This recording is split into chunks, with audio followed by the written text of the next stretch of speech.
Right, Mark's with us for the Sydney Racing Preview. How are you, Mark? Very well, thank you, Mark. Pretty good touch at the moment. Yeah, it's been a pretty good run. We've put a few winning days together. Just had a couple of misses over last 7 or 8 days. I think we've had 6 winners in winning days, something like that. Anyway, and it's hopefully we can keep it rolling at Kembla this afternoon. Got 3 betting races there, so with anything like that'll give us a lead going into tomorrow. Yeah, so we've got Kembla today, Rosehill tomorrow. Yep, and Gosford, sorry. yeah, provincial championship qualifier there as well. So I'll look at that this afternoon, see if I can find a winner there. All right, we want to have a look at Rosehill. We'll have a look at just a few of the main races. Yep. So race 5's the Group 2 Far Lap Stakes for the 3-year-olds. Yes. Yep. So fun start. Phone off the winners $1.90. Yeah. $1.90 favourite, pretty short. Probably $2.70. Yep. Into fun start, looking to turn the tables. How's your market look? Very similar to the actual market. I've got Funstar about $2, so it's not a great edge there, and probably not a betting race, and I've got probably about $3.10 or something like that. So I'm in agreement. It's a great race. It'll be a really good race. These 2 fillies obviously would have been 1 2 in the market in the Coolmore if they'd gone there, but they've elected to stick to their own age here. Leaning to Funstar probably for the same reasons the market is. She was first up the other day when Probabeel beat her, and they elected to ride very conservatively from the gate. She's drawn wide again, but I think in this field the only real pace looks to be Spend. There's going to be a couple of scratchings come out of this 2 who are running at Kembla today, so it's going to be a small field, so she's only going to be jumping from 8 of 8 or something like that, probably roll across the outside lead, so Probabeel's got to give her the start.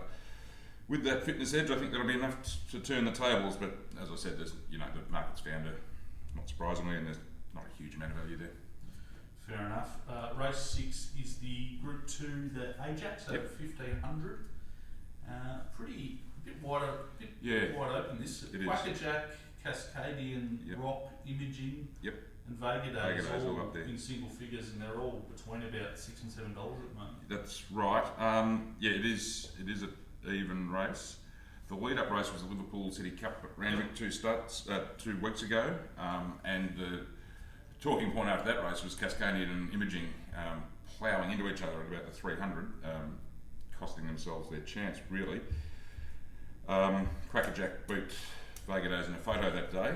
I think Vega Days might struggle at 1500. He's been very good at 1400, but he probably at his best when he gets complete control of the race like he did last time, and he's up 200 metres today, so I'm sort of not discounting him, but I've got him much longer than his price. If I do anything in this race, it'll probably be backing Imaging on the SP profile. It's not everything, but it's a pretty good lead. He was first up in Australia the other day, and he was very heavily backed into about 380 favourite. That day, Vega Days was about 450 because of the map. Quackerjack won at about $6, and Cascadian was about $6 as well. So the market had Imaging clear on top, and it won't be a huge bet for me if I decide to go that way, but I think you're getting $6.50, $7 in when they thought he should have been clear favourite last time. If he's fitting well, he did pull up lame after the race just to cloud the issue further, but I think you can make a case for backing him at the better price today. Olmedo, the top one's an interesting runner, out here being bought by Aquis, I think set for the Doncaster. Originally it was going to be trained by Kieran Maher, but they've given it to Casey Fogden up in Queensland, which is a bit strange. I'm not sure what is behind that, but we'll see. It's about $12. Yeah, I'd probably prefer to see it first up, but it's got great French figures. It's a pretty good horse. Rock, yes, chance again, about his right price.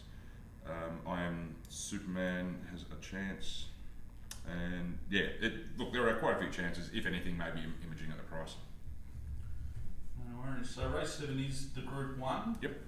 The Coolmore over 1500 again. For the fillies and mares. Yeah, it's not the best Group 1 I've ever seen. Okay. And there's 3 clear in the market. Sylvia's Mother, Sweet Deal, and Pahutakawa. They do seem to be easing a bit. I thought they all went up too short, and I still think they are too short. It looks like all of them have drifted just a bit. Yeah, it does look like a bit of a result race to me. I think something at longer odds could well win it. So if you do like something at bigger odds, don't let me talk you out of it. I think there's a lot of chances, and I'd probably be going quite wide on the quaddie here. The one I've landed on as probably the value is Spanish Whisper, number 11. Okay. Ran fourth to Sylvia's mother first up at Flemington, but she was first up that day. Sylvia's mother's been racing. And the key factor for me is that Spanish Whisper won quite well second up last time at Flemington in the Let's Live Stakes, you know, which is a similar class race to this really, despite being a Group 2. And the other thing is Tom Marquand's riding it. Always love backing Tom Marquand. He's out Tom's again. back. Tom's back for Saturday, testing his slipper mounts, I think. But yeah, he's going to ride this mare a half over, but I'm not concerned about that at all. It's drawn 3. He should give it every chance, and it's double figure odds, so she'll do me. Sounds good to me. Okay, race 8 is the Group 3 Sky High over the 2000. Yep. Master of Wine, pretty short. Yeah. Has been backed in a bit, $2.35. Yep. Musti here, $3.70. Yep. And from there, they're all in double figures. Yep. How sure do you got Master of Wine? I've got him about what he is. Yep. I don't like, and my research has shown, I don't make much money, if any, under about 240. Right. No matter what I've marked them, which is, I can't fully explain it, but it's also you're risking bigger units for less upside. Yep. Even if you do think you have an edge, it's harder to exploit it at that very point end of the market. That said, these two, Master of Wine and Worcestershire, were both fantastic on the same day. Both first up. Last time, both got their eyes on bigger things than this, and yeah, I'm pretty much in agreement with the market. You know, if we could get something like 270 Master of Wine and 380 Worcestershire, I mean, you can get the 380 Worcestershire, but I'd love to back both. I sort of wouldn't want to back one and the other. Okay. I'm just miles to the rest of Lifeless Ordinary third pick, but I expect 1 or 2 to win. I'll just have to see what the market does the rest of today. You know, these days the market doesn't do a hell of a lot Friday afternoon, Saturday morning, so I expect this is how it's going to land at around 9 tomorrow, but if something does change this afternoon, I'll be able to make a decision one way or the other about what to do in the race. It's probably no bet at this stage, but if I could find a little edge in order to back both, or at least back Master of Wine and save on Worcestershire, I'd do that, but yeah, maybe nothing at this stage, but a narrow leg of a quaddie anyway. And I was seeing with the Victorian racing and even the Metro meetings that, as you said, there's not a lot happening early and there's a lot happening late on Betfair. You're flying that in Sydney as well. Yeah. I mean, you do get, if there's a marked over in the early market, people find that. But once you might get a flurry of early activity if people think the early market was wrong. If they don't, and the price assessors are able to hide in a fair bit of percentage these days, then it just stays pretty static.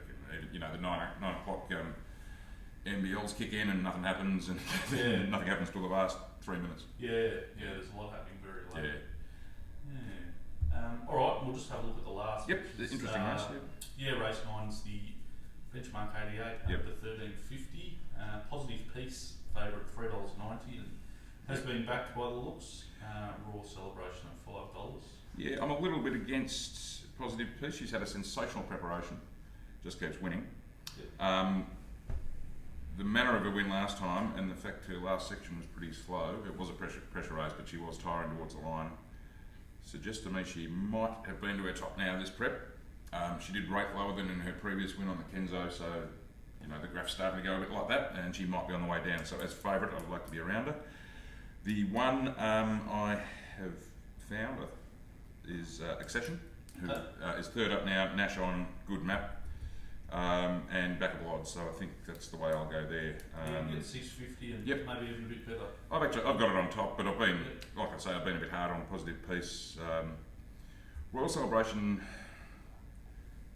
basically crossed the line with Accession the other day and was probably a bit stronger weight, but my reasoning is that I think Accession will take fitness benefit from that. Okay. And also Royal Celebration, as a 3-year-old, looked like he was going to be a really good group horse, and I think it's becoming clear he's not going to hit those heights now. He's going to sort of poke around these sort of benchmark races and open handicaps and pick up what he can. He's a chance, but I don't think he's a screaming bet. Something Fast, the other interesting runner off a freshen. John Van Overmeer will probably take it to the front and try and control the race. So he's the other main chance in the race. Then you're at the likes of Rosehill, who's climbing in the weights now. But he's no champion Accession, but I think he gets the right setup tomorrow. Go with Nash and Waller. Yep. Good stuff. All right. Well, yeah, thanks for that, and we'll catch up next week. No problem.